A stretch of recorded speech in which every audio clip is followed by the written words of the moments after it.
Good morning. Let's talk about all the 4 games happened on November. 5 games happened on November 11th, Monday. The first game is the Kings lost to the San Antonio Spurs 96-116. The Spurs dominated the second half. And Sabonis had a great game. Well, versus Wemby. Wemby is not a great, he's not a great one-on-one defender. He might get a couple blocks on you, but the center is gonna eat. Sabonis on the season, he's the 11th ranked player. Not that surprising. I guess that's surprising because he's shooting 83% from the free throw line. The rest seem alright. Just absolutely no defensive stats for him. 0.7 steals and 0.2 blocks. I think those gotta go up. But 63% from the field is also pretty high for him. And free throw. So this year he really improved his efficiency, I guess, somehow. 83% from the free throw line is pretty good. Let's see if it sticks rest of the way. But if you're already pounding free throws, you don't care as much. De'Aaron Fox had 24 points, 2 threes. Fox, where is he ranked this year? I haven't really looked at him. DeMar DeRozan is ranked still very high, 15th ranked player. Obviously, right, if you can trade him to get a LaMelo Ball, trade him plus someone to get a LaMelo Ball, trade him plus someone to get Luka Doncic, just in 9 category league, if your league mates follow this type of, follow Basketball Monster, this type of rankings, he's obviously ranked high, so maybe do a 2-for-1, try to see if you can get somebody like Luka, somebody like LaMelo, somebody like Devin Booker, he's ahead of somebody like James Harden, do a 2-for-1. He's ranked super high for a couple reasons. First is he's averaging 1.9 turnovers. He's averaging 25 points. That's his best category, and 1.7 steals. 1.7 steals is really good. Everything else is, I think he's overperforming a little bit. 52% from the field and 86% from the free throw line. Once the efficiency drop, he's more like a top 30 player, not top 15. Anyway, Fox's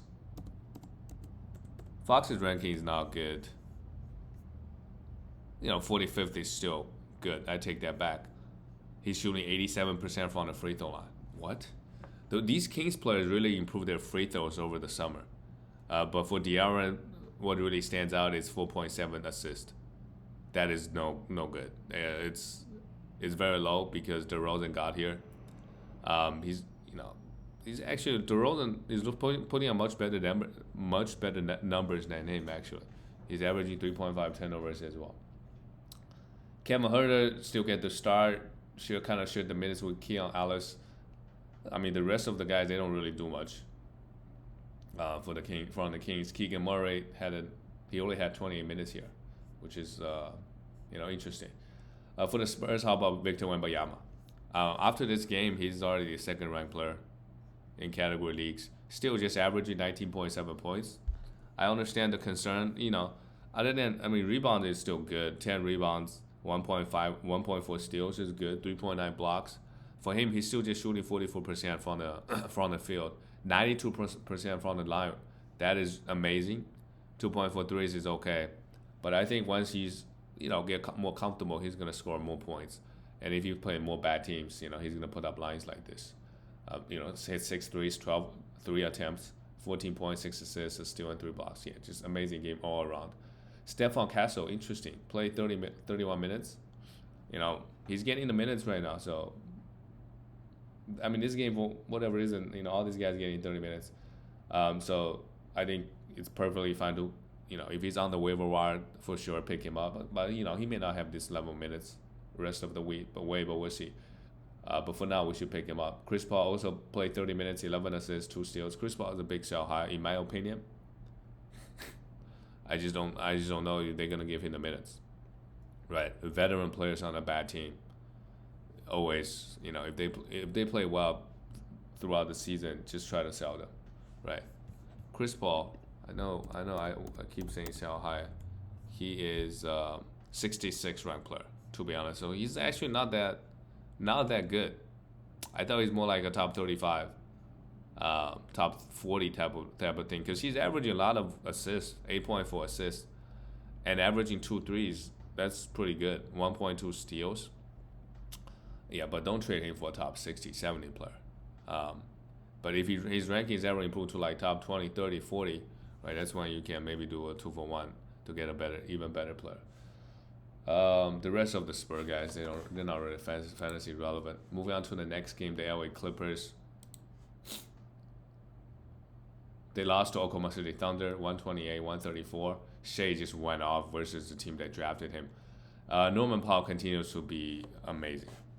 31 points here with 5 threes, 66% from the field.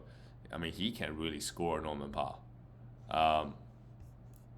But we know he's not the 16th ranked player. Really try to do a 2-for-1 to see if he can get somebody, like I said, Luka, LaMelo, the guys that can provide a lot of counting numbers. But again, in category leagues, when you do this type of trade, you want to make sure it makes sense to you, makes sense for your team, right? If you have an efficient team, maybe don't trade for Luka, right? Trade for somebody else. But Norman Powell averaging 26 points and 4 threes. I don't know if this is sustainable. I don't think so. And 53% from the field, it also kind of calmed down a bit. He really just give you points and threes. I mean, 1.3 steals is also pretty good. Usually he's fairly efficient, but I think we know Kawhi Leonard is out. Right, once Kawhi comes back, he has to use some usage. But when is Kawhi coming back? Or how many games is Kawhi gonna play? So if Kawhi never plays, I look at him, maybe given how he's playing, top 30 player, averaging more like 23, 24 points, which is not too far from him, what he's doing. And maybe 3.5 threes, which is already, those two categories are already very, very good. Maybe 1 steal. Everything else will just be like somewhat neutral. I guess he has good efficiency. More like Zach LaVine with more steals, I would say. Maybe a little bit more usage, given that he's more efficient and more usage on this team at least. James Harden had 9 assists, 11 rebounds, 3 threes, and 17 points. An okay game. Just still putting up a lot of counting numbers for James Harden. Zubac had 14 rebounds and 22 points with 3 blocks. Continues to eat really well. 34 minutes here. And 3 blocks and 14 rebounds is good. Derrick Jones Jr. played huge minutes. He's somebody we could stream for defensive stats, but that's about it. For the Oklahoma City Thunder, the news came out that Shed Holmgren is going to be out for 8 to 10 weeks. And maybe even more. Like 8-10, they're going to revisit him.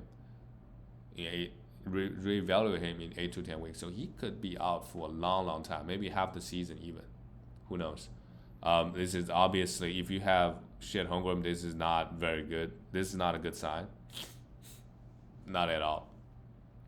Shai just went off 45 points. I mean, with him injured, they started Jalen Williams at the center. I don't think, it's hard to say which guy. If they're going to go small, right, Isaiah Joe for sure. From this game, he got the most minutes. Right, Cason Wallace can also play both pretty well.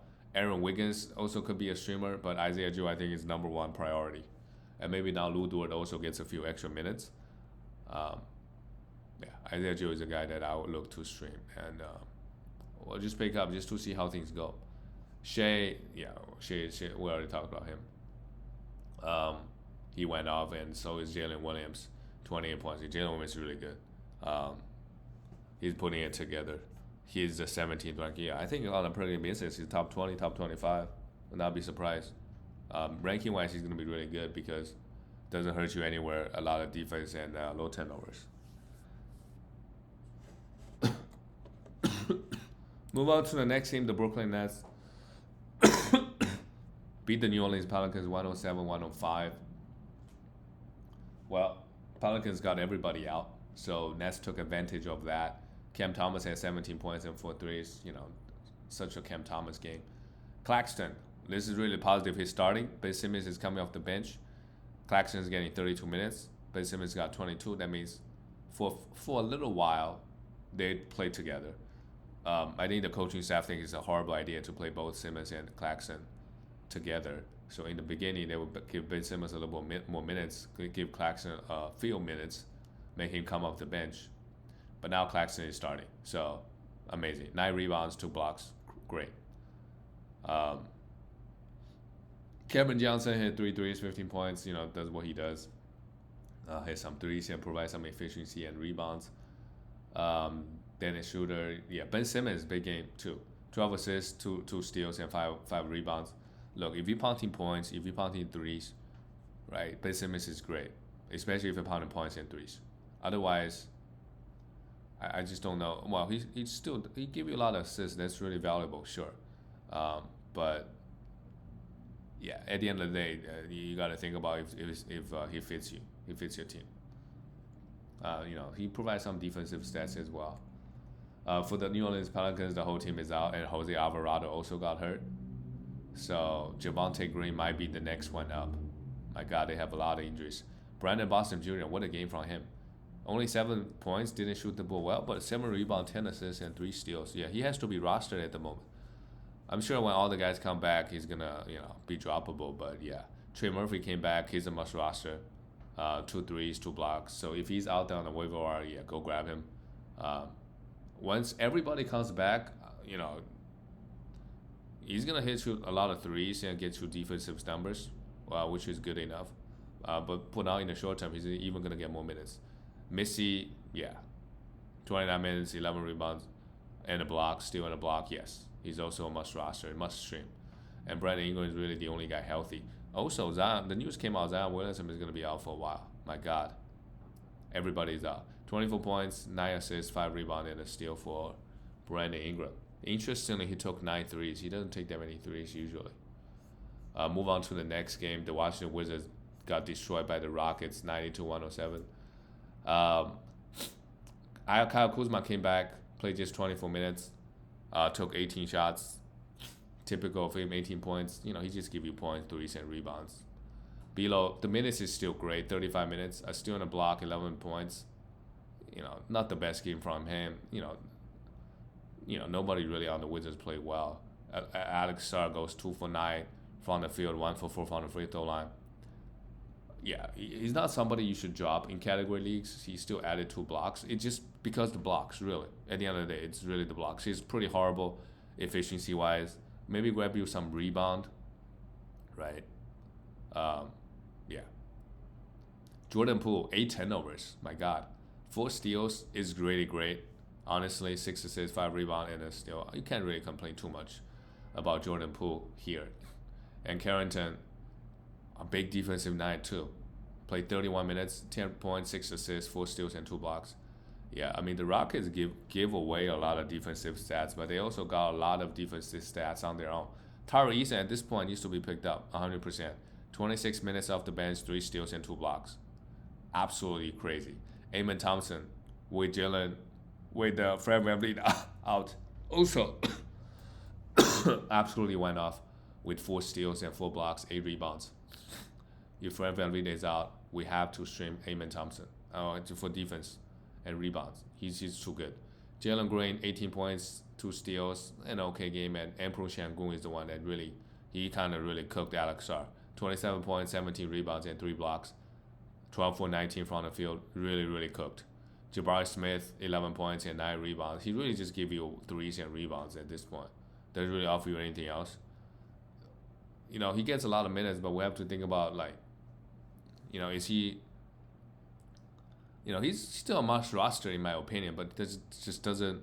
Another starter that's played huge minutes every year, but just doesn't really do anything. These type of players, inefficient, doesn't really get a lot of defensive stats. If they don't get assists, their value in category leagues is really, really limited. But Taro Eason is really the pickup here. And Amen Thompson for streaming. As long as Fred VanVleet is out. Last game of the night, the Cavaliers keep it going 12-0. Are they going to go 82-0? We'll find out. Donovan Mitchell, great. 36 points, added 4 steals and 7 threes. Really big. Darius Garland also added 4 steals. Interestingly, he's getting a lot of steals. Garland actually is ranked really high so far this year. He is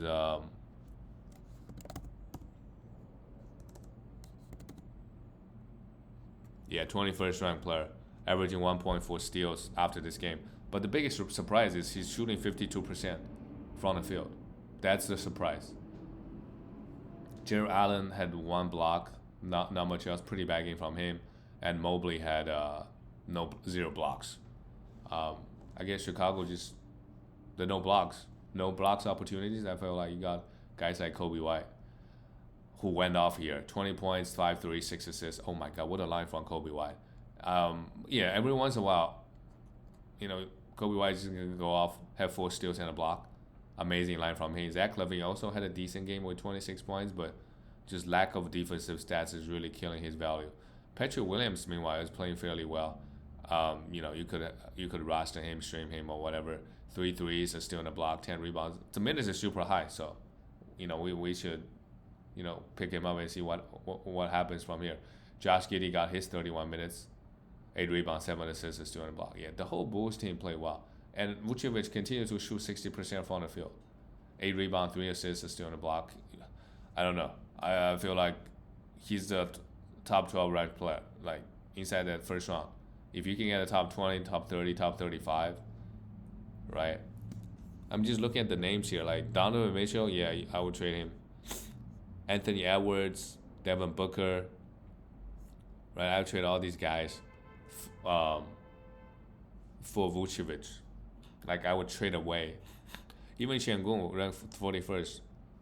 Obviously, they provide different things, and ultimately, if you have this guy, you gotta make sure this guy fits your team. What Vucevic provide, he doesn't provide you any defensive stats.